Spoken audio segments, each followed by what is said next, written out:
l'immense vigne, le Seigneur a fait de nous ses ouvriers. Chacun de nous reçoit une tâche particulière dans cette vigne, dans ce grand champ à moissonner. Aujourd'hui, nous louons le Seigneur, nous lui rendons grâce pour la grâce de son appel et pour les charismes qu'il a donnés à chacun, à chacune de nous et que nous mettons à son service. Grâce soit rendue à Dieu qui nous donne de le servir. Et aujourd'hui, nous rendons grâce plus particulièrement avec la grande chorale de la chapelle. Elle célèbre 4 ans d'existence. C'est très peu en nombre, mais ça fait beaucoup lorsque l'on sert avec un cœur rempli d'amour. Jésus nous le dit déjà dans l'Évangile. Il ne faut pas compter ce que l'on fait pour le Seigneur, mais il faut surtout y mettre de l'amour. Préparons-nous à la célébration du Saint-Mystère de l'Eucharistie en reconnaissant humblement que nous avons péché. Je confesse à Dieu Tout-Puissant. Je reconnais devant vous, frères et sœurs, que j'ai péché en pensée, en parole, par action et par omission. Oui, j'ai vraiment péché. C'est pourquoi je supplie la bienheureuse Vierge Marie, les anges et tous les saints, et vous aussi, frères et sœurs, de prier pour moi, le Seigneur, notre Dieu. Que Dieu Tout-Puissant nous fasse miséricorde, qu'il nous pardonne nos péchés et qu'il nous conduise à la vie éternelle.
Dieu, tu as promis d'habiter les cœurs droits et sincères.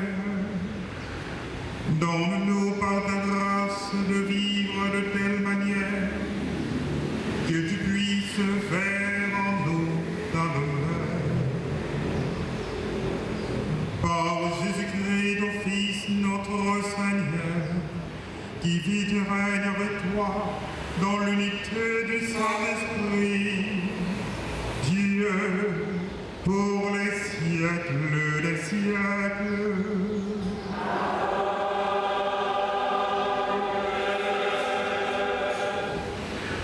La première lecture est tirée du livre de l'Ecclésiastique au chapitre 15, les versets 15 à 20. Présente d'abord un appel pressant à la responsabilité personnelle avant d'affirmer la souveraineté de Dieu qui, loin d'être l'auteur du mal, respecte profondément la liberté de sa création. En réponse à cette lecture, nous méditons ensemble avec le psaume 119. Heureux ceux qui marchent suivant la loi du Seigneur. Dans la deuxième lecture, Saint Paul, dans sa première lettre aux Corinthiens, au chapitre 2, les versets 6 à 10, nous invite à dépasser la sagesse humaine. Trop souvent marquée par le pouvoir et l'échec, il nous révèle qu'il existe une autre sagesse, cachée depuis toujours dans le cœur de Dieu, une sagesse qui ne se découvre ni par l'intelligence, ni par l'essence, mais qui nous est donnée par l'Esprit Saint au chapitre 2, les versets 6 à 10. Si tu le veux, tu peux observer mes commandements. Il dépend de ton choix de rester fidèle. Le Seigneur a mis devant toi l'eau et le feu, et t'en l'a mis vers ce que tu préfères. La vie et la mort sont proposées aux hommes. L'une ou l'autre leur est donnée selon leur choix.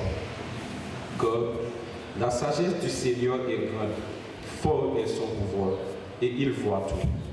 Ses regards sont tournés vers ceux qui le craignent. Il connaît toutes les actions des hommes. Il n'a commandé à personne d'être impie. Il n'a donné à personne la permission de pécher. Parole du Seigneur.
sagesse que nous parlons devant ceux qui sont adultes dans la foi. Mais ce n'est pas la sagesse de ce monde, la sagesse de ceux qui dirigent ce monde et qui vont à leur destruction. Au contraire, ce dont nous parlons, c'est de la sagesse du mystère de Dieu, sagesse tenue cachée, établie par lui dès avant les siècles, pour nous donner la gloire. Aucun de ceux qui dirigent ce monde ne l'a connu, car s'il l'avait connu, il n'aurait jamais crucifié le Seigneur de gloire. Mais ce que nous proclamons, c'est comme dit l'Écriture, ce que l'œil n'a pas vu, ce que l'oreille n'a pas entendu, ce qui n'est pas venu à l'esprit de l'homme, ce que Dieu a préparé pour ceux dont il est aimé. Et c'est à nous que Dieu, par l'Esprit, en a fait la révélation. Car l'Esprit scrute le fond de toutes choses, même les profondeurs de Dieu. Parole du Seigneur.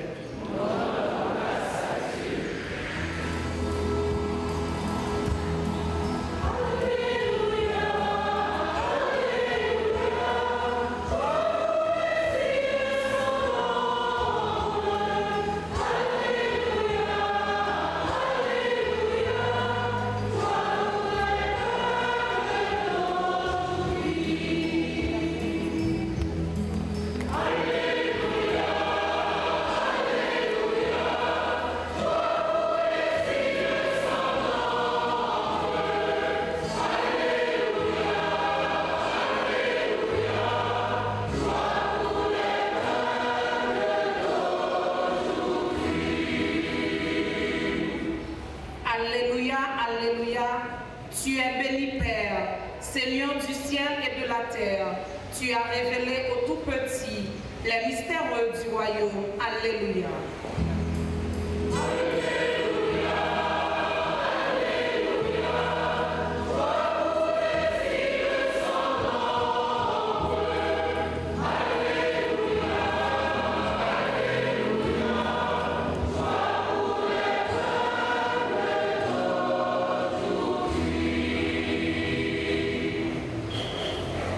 Le Seigneur soit avec vous. Proclamation de la bonne nouvelle de Jésus-Christ selon saint Matthieu.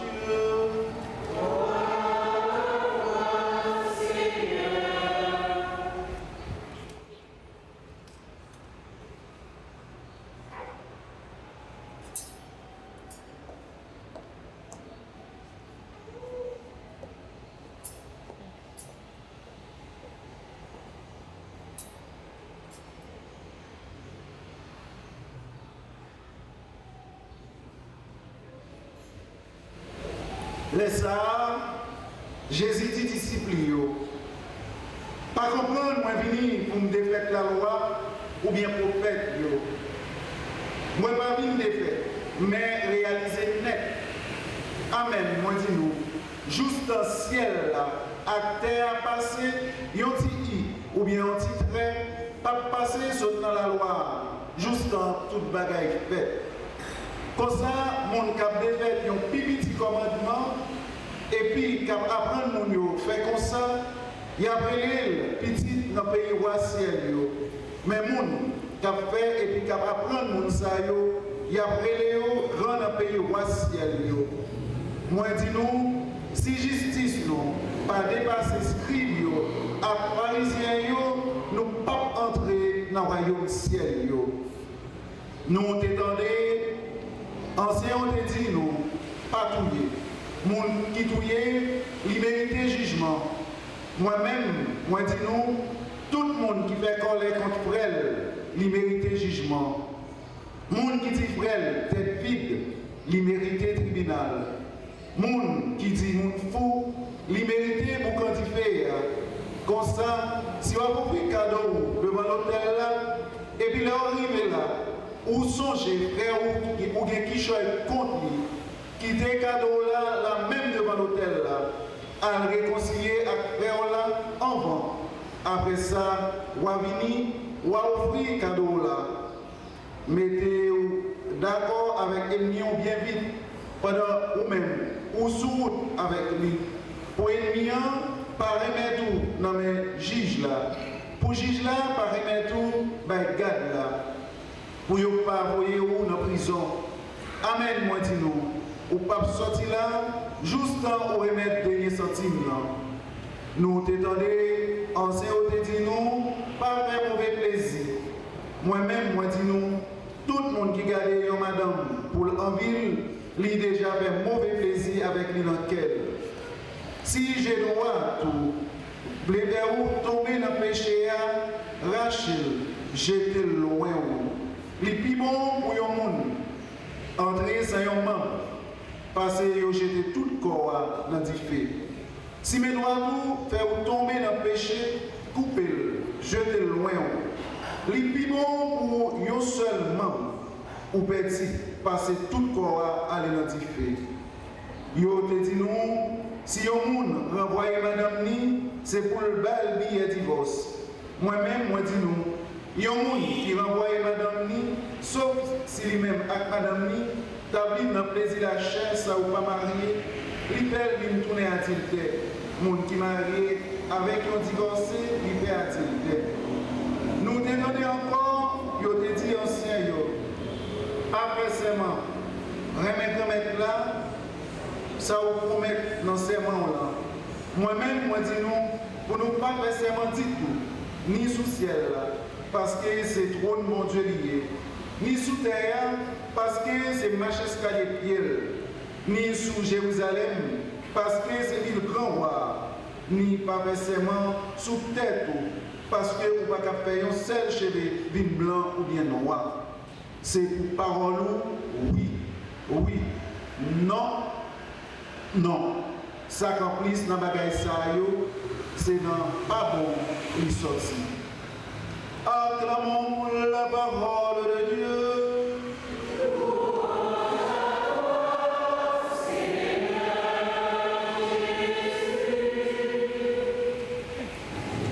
Si votre justice ne surpasse pas celle des scribes et des pharisiens, vous n'entrerez pas dans le royaume des cieux. Chers pères, sœurs et frères, cette mise en garde de Jésus adressée à ses disciples, inscrite dans cet évangile que nous venons d'entendre, est l'une des plus radicales de son enseignement. Cette mise en garde, non seulement elle étonne, mais, permettez le jeu de mots, elle détonne. Elle étonne pour une raison bien particulière. C'est que demander aux gens de pratiquer une justice qui surpasse celle des scribes et des pharisiens, c'est comme demander à des gens qui n'ont jamais fait de mathématiques de pratiquer mieux les maths que des mathématiciens. C'est comme si, au d'apprendre, par exemple, nous connaissons ça, veut dire, un marin qui va monter au terrain de football un jour, et puis on dit, c'est lui, on va le mettre comme attaquant titulaire de la sélection nationale là, dans la prochaine Coupe du Monde.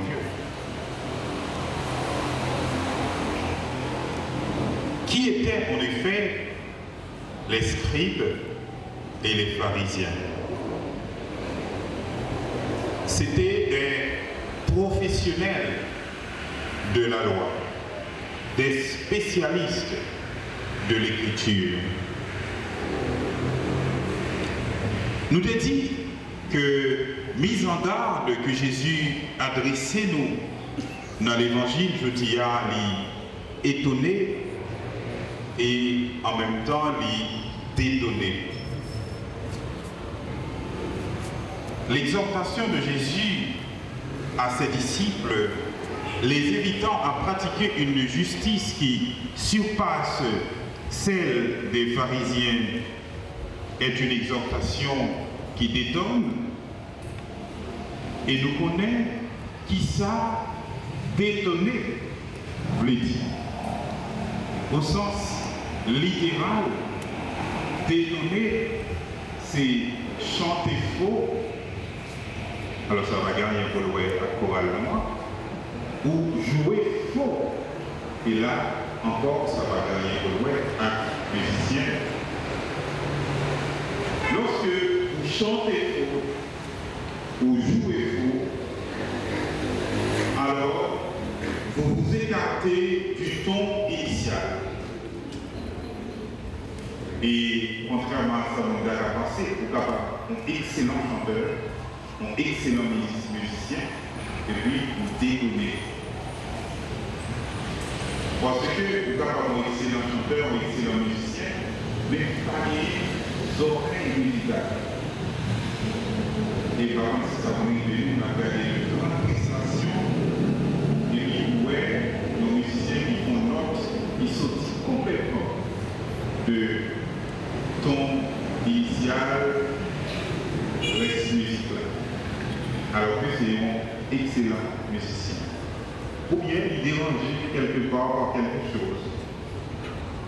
Alors ça nous arrive aussi, nous. À nous aussi, ça arrive de sortir, de nous éloigner du ton initial de notre vie de chrétien, du ton initial de notre vie de baptisé, du ton initial de notre vie de disciple du Christ.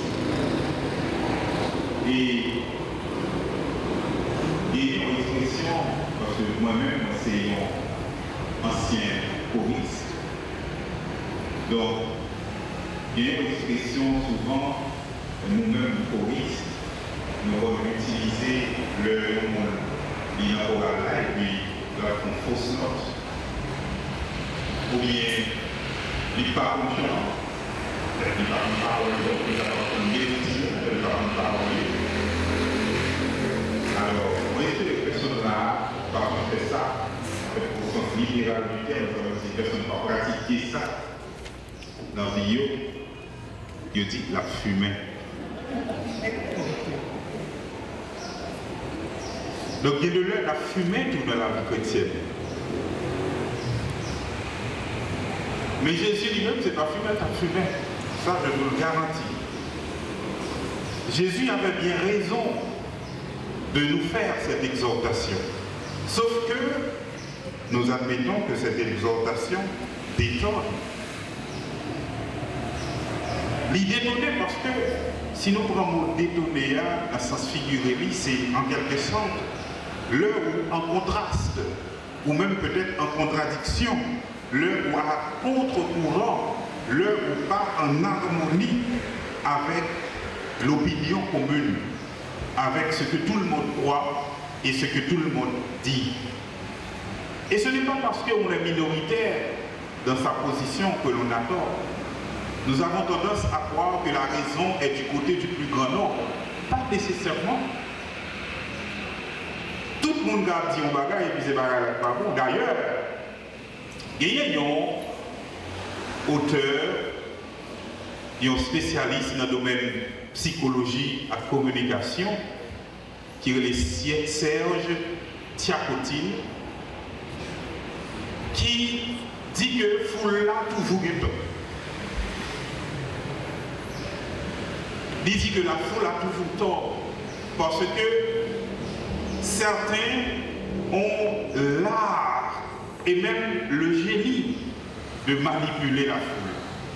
Et il écrit un livre sur ça que il est le viol des foules par la propagande. Une meilleure façon de manipuler le monde, c'est par la propagande. Et une façon de faire propagande, c'est pour entendre des bagailles là. Indéfiniment et à force qu'au tendez, nous finissons par croire que le vrai. Même si ça va arriver, nous, choristes particulièrement, autant dans la musique, on chante pour la première fois, les méchants ça du tout. En tout cas, moi, ça arrivait. Autant dans la musique, on dit, ah, ça chanter là. Mais, médias qui diffusent là, ils font quoi pour le faire ça? Pour le faire promotion, c'est pas mauvais en quelque sorte. Et à force que l'il faut entendre, c'est ça, il y a un matraquage psychologique, un matraquage médiatique. À force que l'il faut entendre, pour nous dire, son parent nous compte pas donner nous choix, mais puis c'est musique ça va chanter.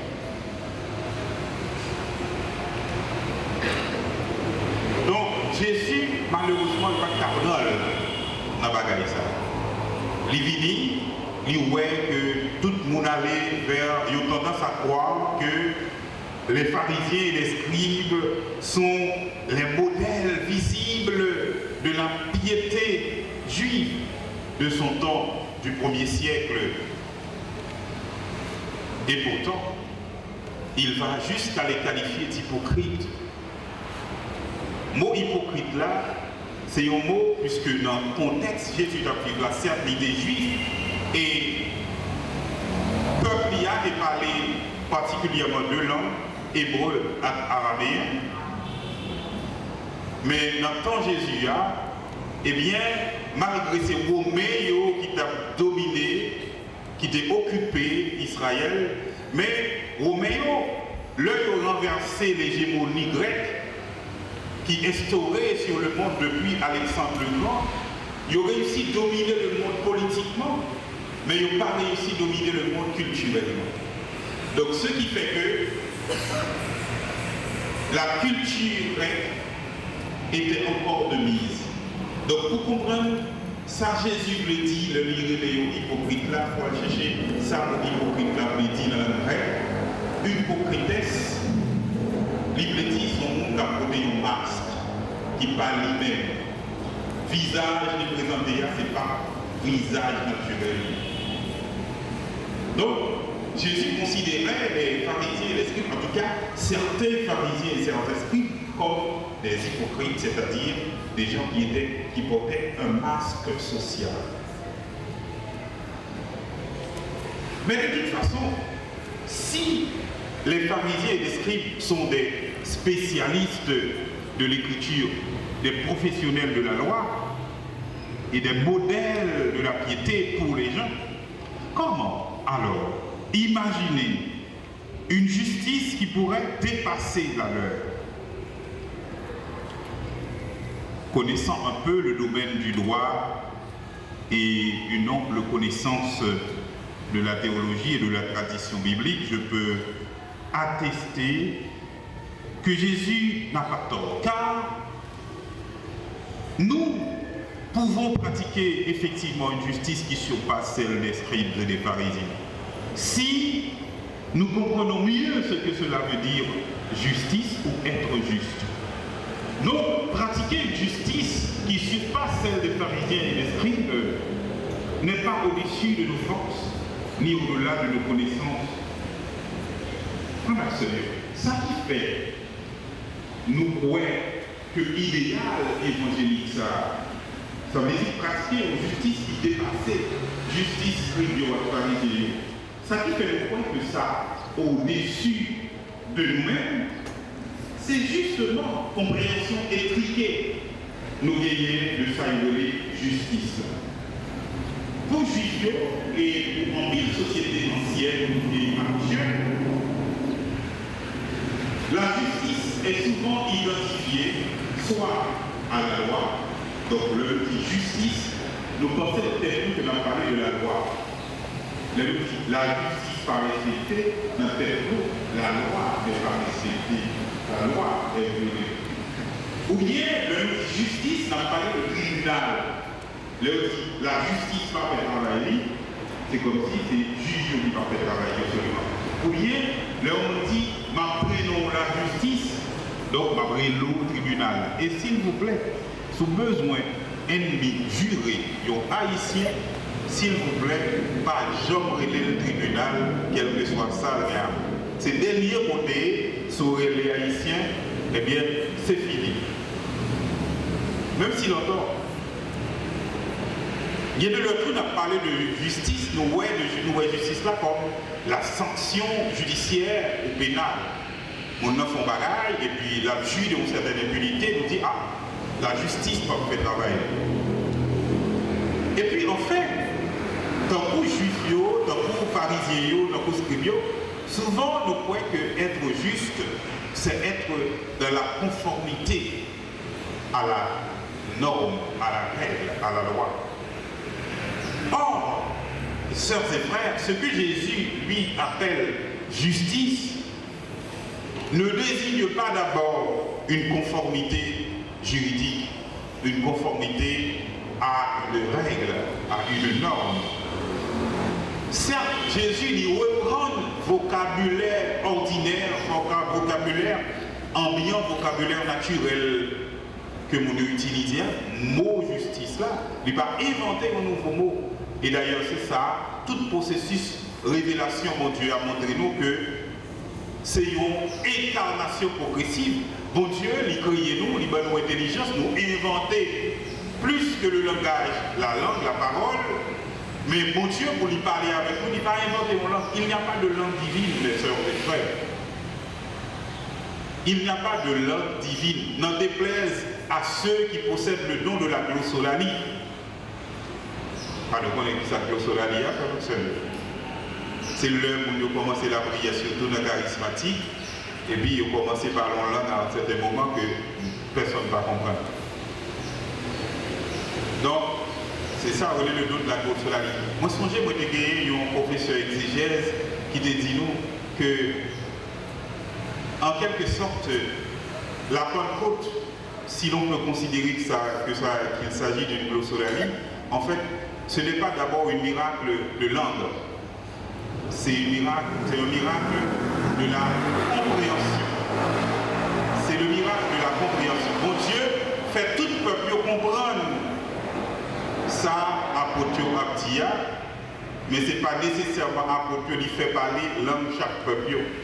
Parce que, en nous sérieux, si apôtre qui était là, je la Pentecôte là, t'as parlé langue tout peuple net, il est impossible dans un moment donné pour y parler pour 10 ou 15 nations qui présentent.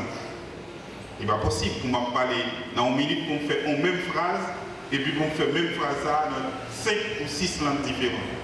Donc, l'épique probable que ça exégète ça dit, que c'est bon Dieu qui fait mon Dieu comprendre tout ça à Dieu dit, que c'est à Dieu qui parlait toute langue que mon qui était là parlait.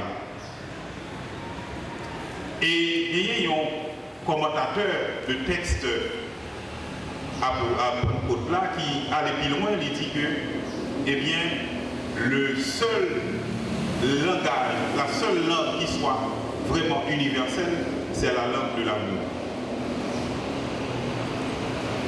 Donc, frère Maximio, eh bien, Jésus qui vit tout le monde, bon Dieu qui vit tout le monde, il n'a pas inventé une langue divine pour lui parler à nous. Il utilisait propre langage. Et même là, Jésus reprend le thème justice là, il va parler d'abord de la conformité à la loi. Il déplace radicalement le centre de la justice. Heureux ceux qui ont faim et soif de la justice, nous dit-il. Or, la faim et la soif viennent de l'intérieur et non de l'extérieur. D'ailleurs, on a grand goût, le soif là, on va garder figil ou pas nécessairement après que le grand goût ou bien soif. À moins qu'il fait figil, tant que t'es sec comme ton la pluie. Donc, Jésus déplace le centre de gravité de la justice. La justice devient dès lors une dynamique intérieure qui est capable certes et qui pourrait même entraîner un comportement extérieur à travers des actes justes. Mais c'est d'abord une dynamique intérieure. La justice n'est plus seulement dans ce que l'on fait, mais dans ce que l'on devient, dans ce que l'on cherche à être. La justice qui surpasse donc celle des pharisiens et des scribes, ne supprime pas la loi, mais porte la loi à sa plénitude.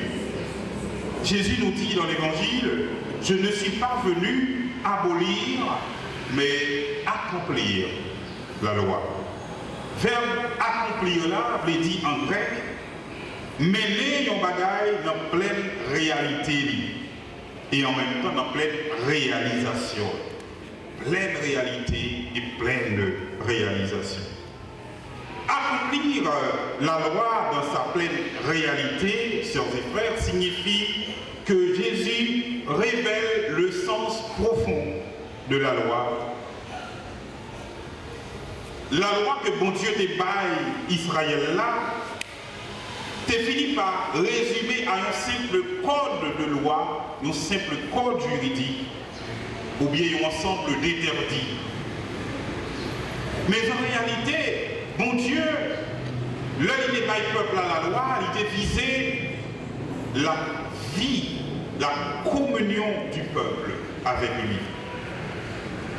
Mais souvent, la loi était dans une simple observance extérieure. Frère Maxime, nous avons gagné, par exemple, pour nous gagner le matin, une belle chorale qui a animé la messe. Mais il y a une question. Qui résonance belle chanson? Qui résonance belle orchestration? Qui résonance belle harmonie de voix? Gagner dans la vie intérieure. Que ce soit nous-mêmes qui chantons ou bien nous-mêmes qui entendons et qui chantons à chorale. De même, en pile dans nous, dépenser énergie nous, ça nous gagne, ça nous y est, en pile dans le service de l'église. Des fois, vous regardez intérêt mondiaux, investissement mondiaux, engagement mondiaux, dit ah, vraiment, nous gagnons un peuple qui remet l'église. Mais il ne suffit pas d'aimer l'église. Mes frères et sœurs, il faut aimer Dieu. Et en aimant Dieu, ne pas seulement aimer l'église, mais devenir église. Devenir église. Ça veut dire porter dans nous un vrai sentiment que nous recevoyons convocation de mon Dieu qui mandait nous former un peuple. Et Jésus va nous secret peuple ça, ou nous saints. Que tous soient un. Non pas que tout le monde semblait, mais que tous soient un dans l'amour. Nous te dit que porter la loi dans pleine réalité et porter la loi dans pleine réalisation. Accomplir la loi dans sa pleine réalisation, eh bien, veut dire que la loi a atteint son achèvement ultime dans le Christ.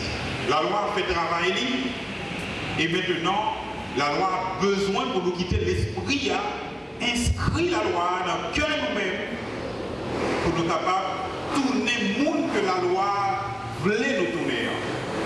C'est Paul dit ça, la loi est un pédagogue. Un pédagogue fait pas mieux dans l'époque ancienne. Pour nous comprendre ça, ça veut dire, d'ailleurs, Boa, il veut dire, celui qui conduit un enfant.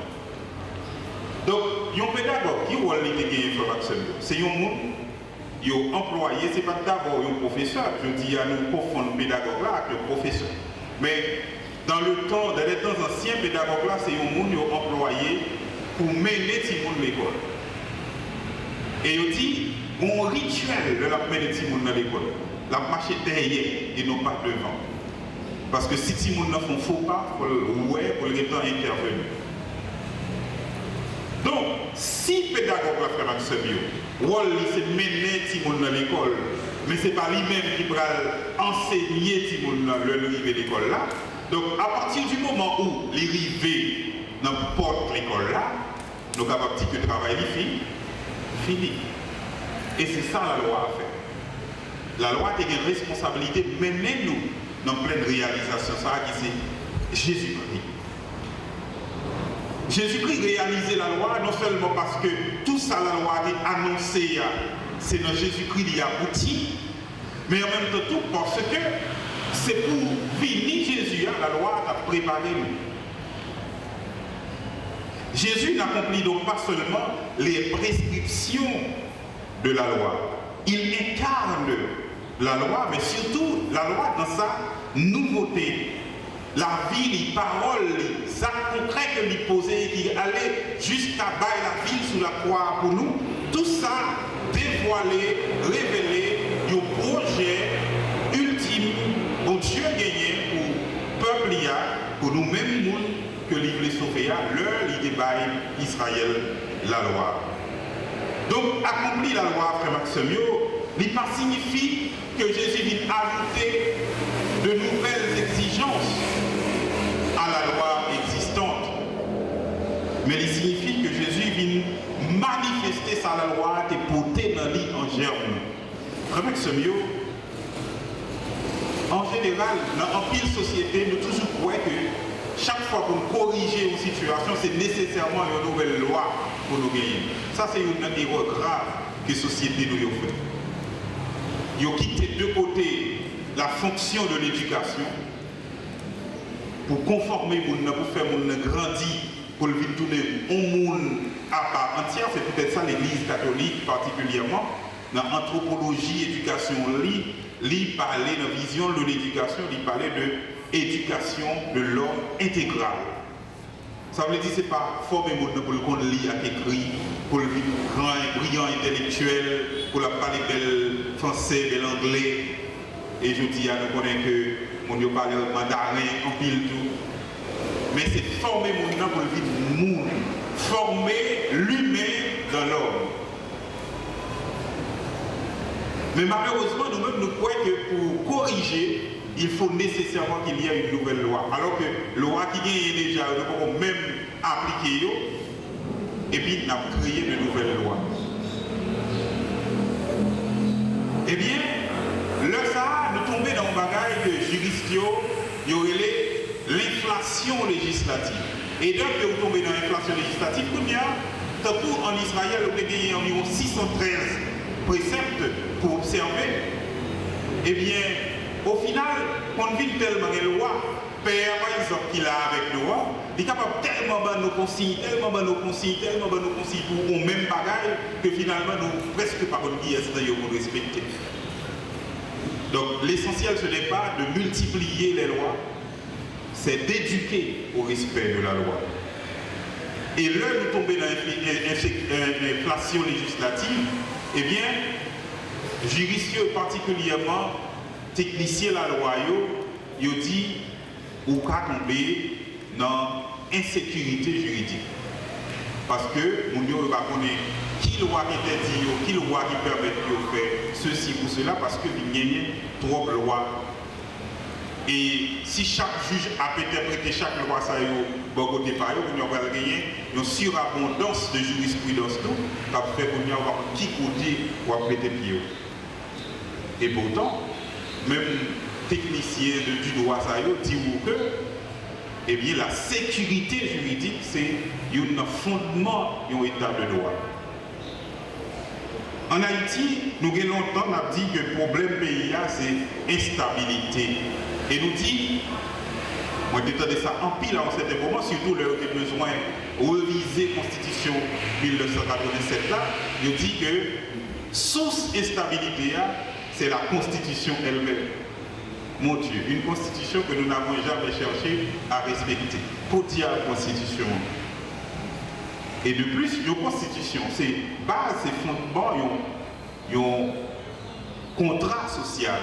Et le contrat social là découle d'un projet de société. Donc, si vous n'avez pas de nouveau projet de société, ça peut faire une nouvelle constitution, une nouvelle constitution. Donc, frère Maxime, le problème, ce n'est pas la loi en soi, c'est qui ça nous fait de la loi et qui ça nous quitte la loi, opérer dans nous, faire dans nous. La loi trouve en réalité son accomplissement dans le royaume de Dieu. Et le royaume de Dieu, c'est le modèle de toute société en réalité.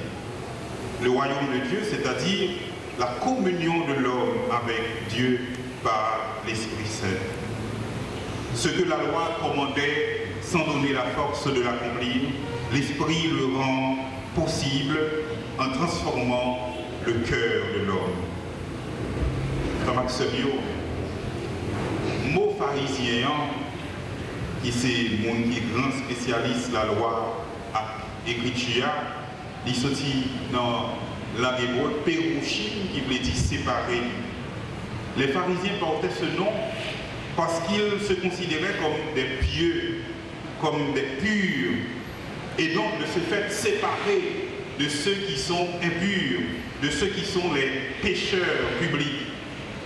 Or, sœurs et frères, la justice au sens biblique se vérifie non pas dans la marginalisation, dans l'éloignement, dans la séparation, mais dans la miséricorde, dans le pardon, dans l'humilité, dans l'attention aux plus fragiles.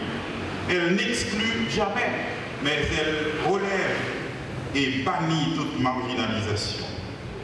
Aussi, frères et sœurs, au cours de cette Eucharistie, demandons au Seigneur de nous rendre justes, non pas en nous conformant à une loi extérieure, mais en nous conformant à son amour, en nous ajustant à sa grâce et par sa grâce, car la vraie justice n'est pas ce qui nous met en règle, mais la vraie justice est ce qui nous met en relation avec Dieu, en relation avec les autres.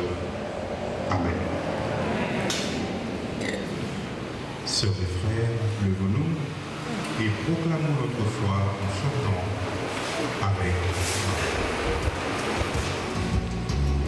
Amen.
Tout-Puissant, notre prière fervente.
Pour ceux qui exercent l'autorité, apprennent à servir leur peuple avec un cœur droit, sans chercher à dominer, et qu'ils mettent toute leur énergie à construire la justice et la paix.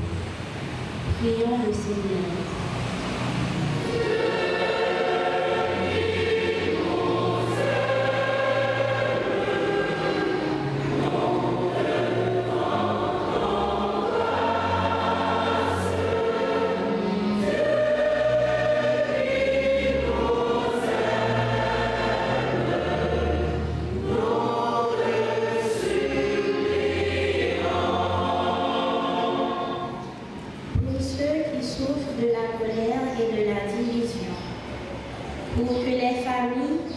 Les communautés et les peuples déchirés dans les conflits trouvent le chemin de la réconciliation en apprenant à dépasser l'insulte et la haine pour faire place au pardon.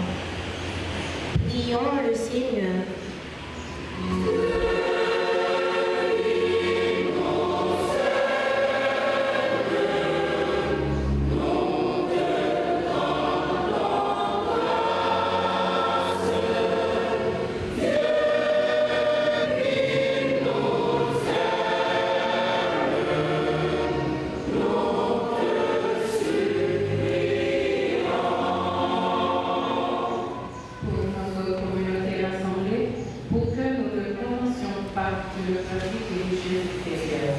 Mais que nous laissons l'Esprit du Christ transformer nos cœurs, purifier nos regards et rendre notre parole sincère et vraie. Prions le Seigneur.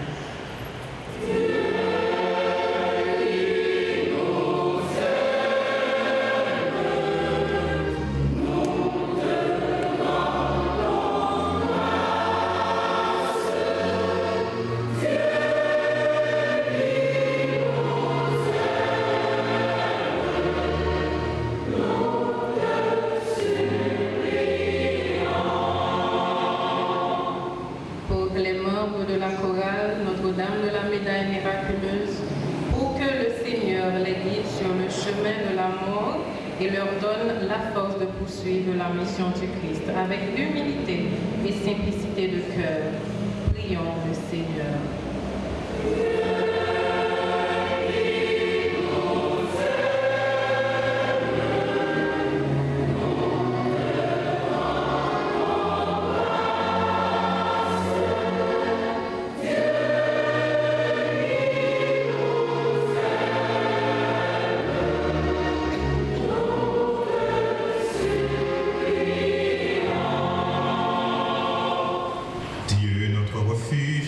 force. Assiste ton Église qui te prie avec une ferveur dont tu es toi-même la source. Fais de nous tes enfants et que nous obtenions réellement ce que nous te demandons dans la foi. Par le Christ notre Seigneur.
Prions ensemble, sœurs et frères, au moment d'offrir le sacrifice de toute l'Église.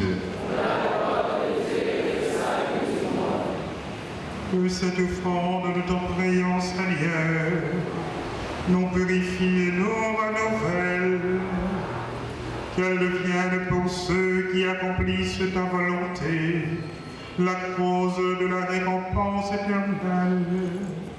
Par le Christ notre Seigneur.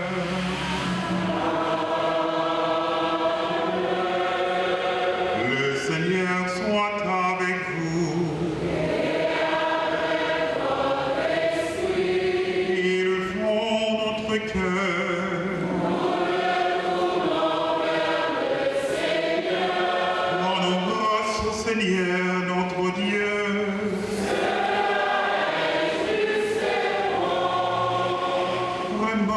Il est juste et bon, pour te gloire et notre salut, de t'offrir notre action de grâce, toujours et en tout lieu, Seigneur Père très saint, Dieu éternel et tout-puissant. Par sa naissance, Jésus-Christ, ton Fils, a renouvelé la condition humaine, destinée à vieillir.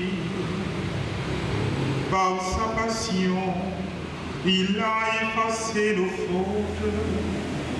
Par sa résurrection d'entre les morts, il a donné accès à la vie éternelle. Et par son ascension auprès de toi, notre Père, il a ouvert les portes du ciel. C'est pourquoi, avec la multitude des anges et des saints, nous chantons l'hymne de ta gloire, et sans fin nous proclamons.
Tu es vraiment Saint Dieu de l'univers et il est juste que toute la création proclame ta louange.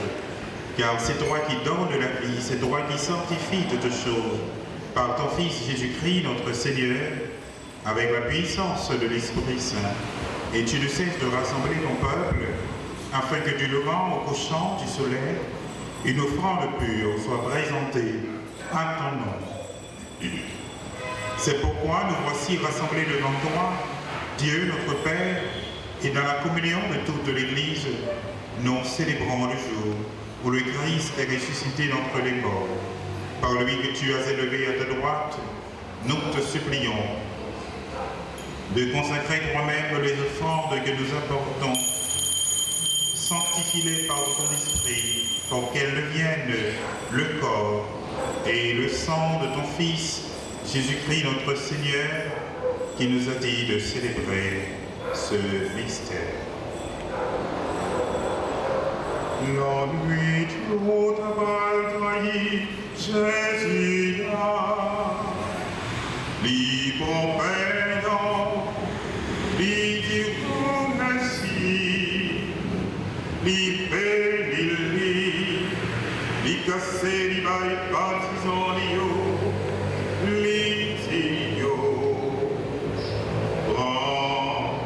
manger l'agneau de tout, réellement vrai, ça c'est comme moi, ma baille pour nous.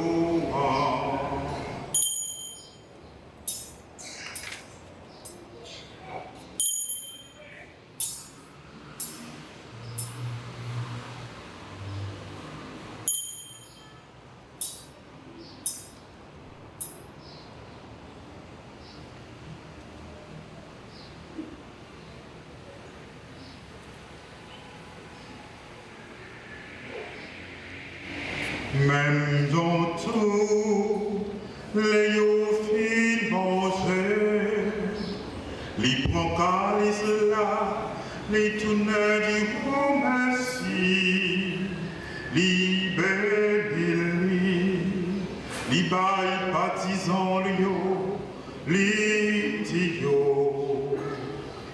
Oh, beau là dans le tout, réellement vrai, ça c'est sans moi, c'est sans l'autre contrat qui va là pour tout le temps, c'est sans qui va coller pour nous, pour tout le monde, pour pardonner les péchés. Fais ça pour nous songer moins.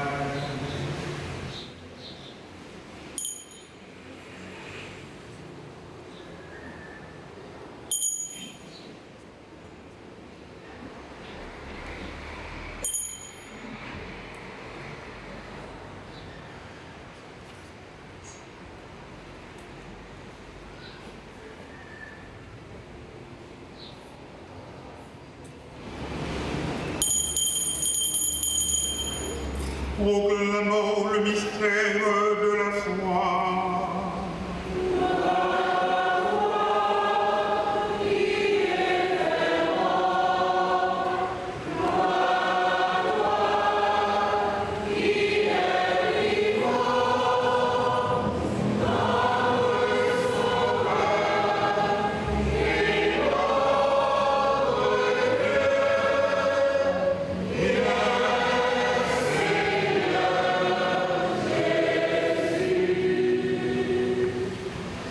Faisant ainsi mémoire de la mort de ton Fils, de sa passion qui le sauve, de sa glorieuse résurrection et de son ascension dans le ciel, alors que nous attendons son dernier avènement, nous t'offrons, Seigneur, en action de grâce, ce sacrifice vivant et saint.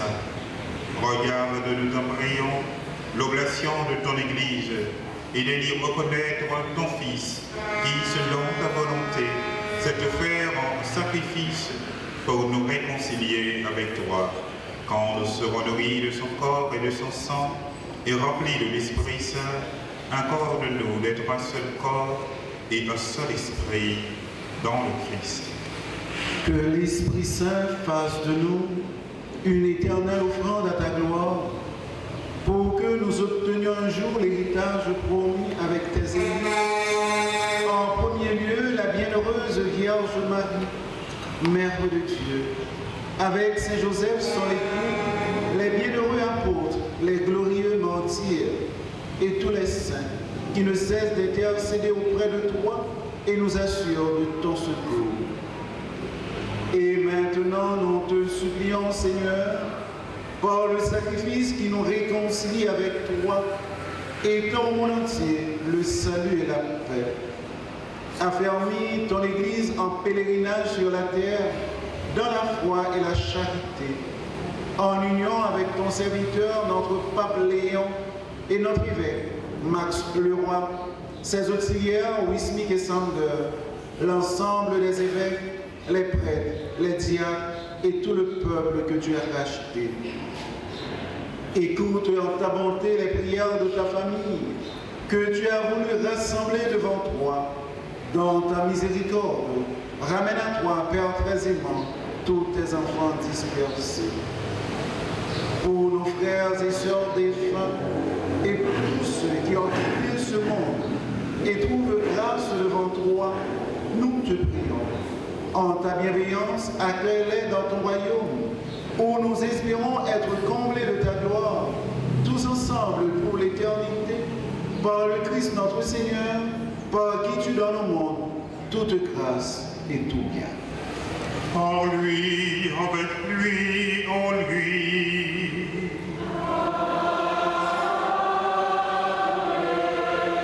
À toi, Dieu le Père Tout-Puissant, dans l'unité du Saint-Esprit.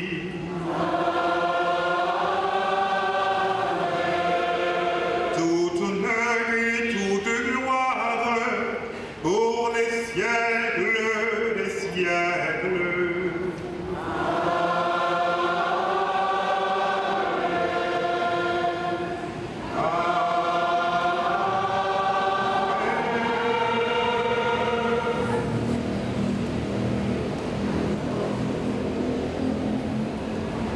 Unis dans un même esprit, unis par nos voix et nos cœurs, nous pouvons avec confiance prier la prière aussi du Sauveur en chantant.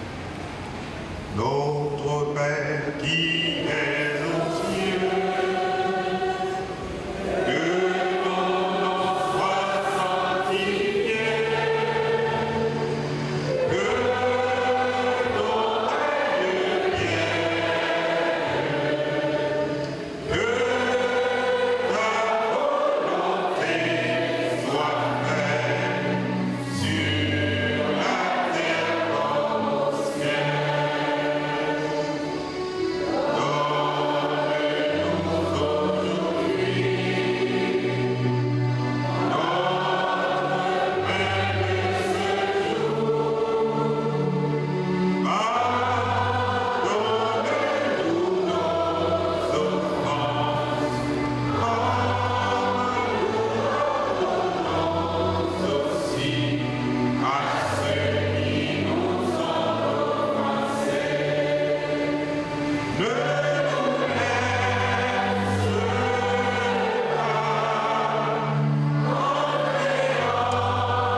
Délivre-nous de tout mal, Seigneur, et donne la paix à notre temps.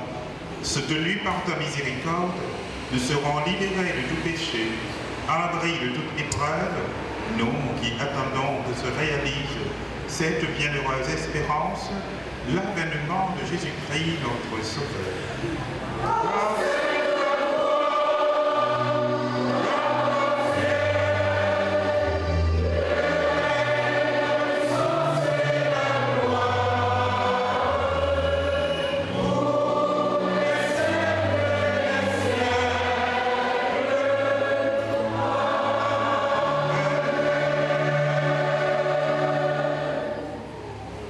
Seigneur Jésus-Christ, tu as dit à tes apôtres, je vous laisse la paix, je vous donne ma paix. Ne regarde pas nos péchés, mais la foi de ton Église, pour que ta volonté s'accomplisse, donne-lui toujours cette paix et conduis-la vers l'unité parfaite, toi qui vis et règnes pour les siècles des siècles. Amen. Que la paix du Seigneur soit toujours avec vous.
Voici l'agneau de Dieu. Voici celui qui enlève les péchés du monde. Heureux les invités au repas des noces de l'agneau.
Donne-nous de toujours désirer ce qui nous fait vivre en vérité.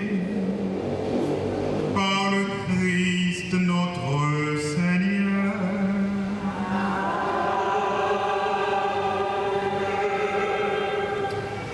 En ce jour de joie, nous ne sommes pas seulement rassemblés pour marquer le passage d'une année de plus, mais surtout pour rendre d'une voix unanime une action de grâce à Dieu pour tous ses bienfaits à notre égard.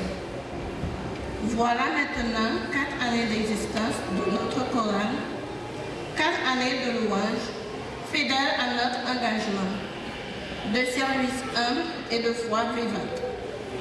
4 années durant lesquelles nos voix se sont unies pour consoler, encourager et ainsi embellir la prière de l'Église et par-dessus tout, rendre gloire au Seigneur. Chanter, ce n'est pas simplement produire une mélodie, c'est prier de foi. C'est laisser parler le cœur lorsque les mots seuls ne suffisent pas. À travers chaque note, c'est notre foi qui se manifeste, notre espérance qui se partage et la présence de Dieu qui se fait sentir au milieu de son peuple. Nous sommes infiniment reconnaissants envers le Seigneur, source de toute grâce. C'est lui qui nous a appelés, qui soutient notre engagement et qui se sert de nos voix pour toucher les âmes. À lui, soit l'honneur, louange et gloire éternellement. Nous tenons à remercier du fond du cœur le révérend Père Marc-Henri Siméon. Merci pour l'homélie du jour. Merci à vous tous, fidèles et pèlerins de cette chapelle. Votre présence attentive, vos prières silencieuses et la joie que vous partagez avec nous donnent une touche éclatante à notre service. Vous en faites une partie essentielle. Et comment ne pas saluer avec affection chacun de nos choristes. Votre persévérance malgré les contraintes, votre fidélité aux répétitions, votre désir constant de servir Dieu par la bouche. Tout cela est un véritable témoignage. Merci pour votre générosité et pour l'amour que vous mettez dans chacun des chants. Que cette fête ne soit pas seulement le souvenir d'un chemin parcouru, mais plutôt que nos voix restent unies, que notre foi demeure ardente et que notre service grandisse encore plus dans la gloire de Dieu et la joie de son peuple. Joyeuse fête à la chorale Notre-Dame de la Médaille miraculeuse, que le Seigneur répande ses bénédictions sur chacun de vous et que la Vierge Marie veille toujours sur votre mission. Merci à tous.